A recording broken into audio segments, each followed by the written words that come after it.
Hello again, Sandy Moss here with a couple of to me, interesting sorts of tools. And what we have here is a fairly familiar tool to anybody who's done carpentry. This is a hatchet. This is a keeper to keep the very sharp blade of the hatchet from cutting something, and also to protect it from getting nicks in it. This is a particular kind of hatchet that's generally called a shingling hatchet. It was originally used by carpenters who were sizing wooden shingles or shakes to put on a building.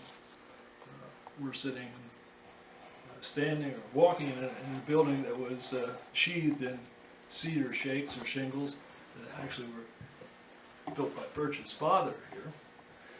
And this shingled hatchet would have been used in the old days to take a block of cedar wood of the right size, and using this or slightly heavier types of hatchets would have been used to split off shingles. That is, thin, wide shakes that would then be trimmed and then fashioned to be nailed against the side of a building.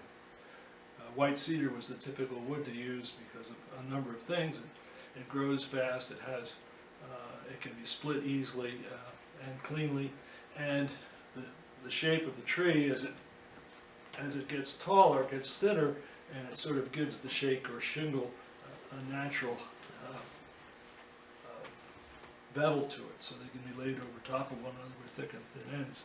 That sort of work with shingles has gone by the by, because now cedar trees are machined into shingles with automatic machines to make much more consistent shingles from time to time. But originally this would have been used to split shingles, and particularly to trim them on the edges to make sure that the shingles fit together properly when they're nailed against the side of a tree.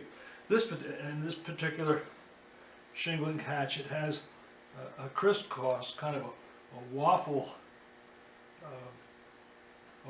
end to it, so it doesn't slip off the nail heads when it's being used as a hammer. This one is marked. You won't be able to see it here, but there's the maker of this shingle, which was a company known as the Underhill Edge Tool Company, made this tool, marked it, and this was marked from Boston, Mass. A lot of Underhill tools that you see are marked from Nashua, New Hampshire, but this one was made in Boston. The Underhill family in the 1800s was widespread. And this one was probably made 125 years ago, roughly 1900 or a little earlier. So it's not a brand new tool at all.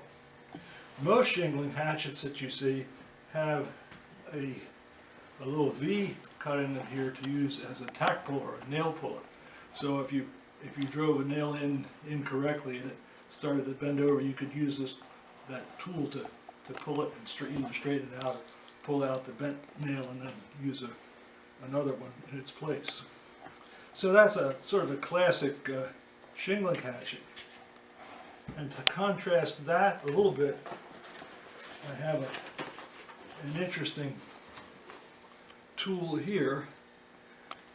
This is called a plane axe, and this was invented by a guy in Providence, Rhode Island, probably in the early 1940s. So this one isn't 100 years old, but he made these